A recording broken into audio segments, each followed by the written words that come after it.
આજે જૂનાગઢના ઐતિહાસિક એવા ઉપરકોટ કિલ્લા ખાતે વીર દેવાયત બોદર મેમોરિયલનું ખાતમુહૂર્ત કરવામાં આવ્યું।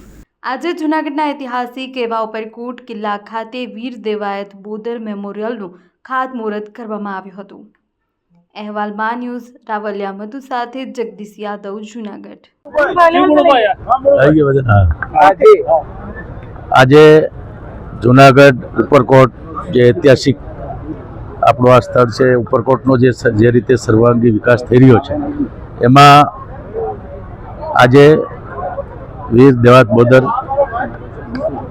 રા નવગણના વંશો અને જેનીએ બલિદાન જૂનાગઢ માટે રાષ્ટ્ર ધર્મ માટે આપ્યું છે એવા વાલભાઈ વડાલાનું હોય કે વાલ્મીકી જે વીર ભીમડા હોય એના માટે એક સ્મારક એટલે કે મેમોરિયલ બનવા જઈ રહ્યું છે।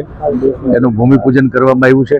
ખૂબ મોટી સંખ્યામાં આજે આ ઉપરકોટ ખાતે વીર દેવાયત બોદર રા નવગણ અને જે વાલભાઈ વડાલા અને વીર ભીમડાનો જે સ્મારક અથવા મેમોરિયલ અહીં બની રહ્યું છે એના ભૂમિપૂજન પ્રસંગે ઉપસ્થિત રહ્યા। ખૂબ સરસ રીતે કાર્યક્રમનો સંપન્ન થયો।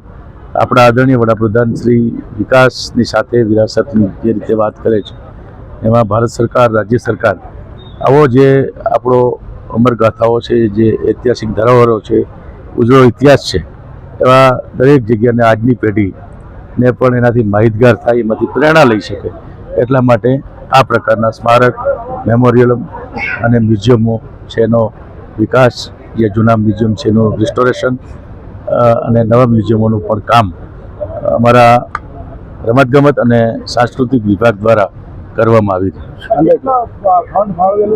છે।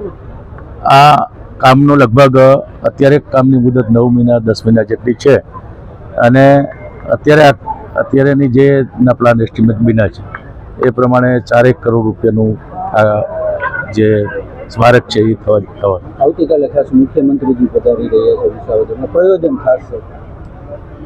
આદરણીય મુખ્યમંત્રી શ્રી વિકાસના કામોનું લોકાર્પણ અને ખાતમુહૂર્ત માટે જૂનાગઢ જિલ્લામાં આવતીકાલે મુલાકાત છે એવું મને જાણવા મળ્યું। એક ખાસ સિંહની જે વસ્તી છે એમાં એક થઈ ગયું છે, અત્યારે હવે ક્યારે અંદાજે 2020માં સિંહની ગણતરી થઈ હતી, એના પછી 2025માં આ વર્ષે અત્યારે એ બધી તૈયારીઓ શરૂ થઈ ગઈ છે, કામ બી શરૂ થઈ ગયું છે અને આ વર્ષે આપણા દેશ, આપણું સૌનું ગૌરવ છે કે એશિયામાં એકમાત્ર આપણા જૂનાગઢમાં ગીરમાં જે સિંહ છે એનું આ વખતની ગણતરીનું કામ છે શરૂ થઈ ગયું છે। ઉપરકોટના પાર્ટ 3 અને 4 ની જે વાત કરાય વિકાસના કામની, એના લઈને કોઈ પ્રવાસન વિભાગ જે છે એને અગાઉ 75 કરોડ રૂપિયાનું કામ પૂર્ણ કર્યું છે। અત્યારે જે ઉપરકોટમાં ખૂબ મોટો પ્રવાસીઓ આવી રહ્યા છે, તો જે આવવાનો રસ્તો છે ત્યાં મોટી બસો કે મોટા વાહનો આવવા મુશ્કેલ થાય, એટલા માટે પાર્કિંગ સાથે અને એક વૈકલ્પિક બીજો રસ્તો કરી અને જ્યાં પાર્કિંગ પણ હોય અને આ જ્યારે આટલો મોટો વિકાસ ઉપરકોટનો આપણો થઈ રહ્યો છે ત્યારે બીજા ફેઝમાં પણ કામમાં જે છે અત્યારે એ લિફ્ટથી માંડીને પાર્કિંગથી માંડીને અન્ય એક વૈકલ્પિક રસ્તાનું કામ પણ હમણાં સરકારના વિચારણા હેઠળ છે। Thank you.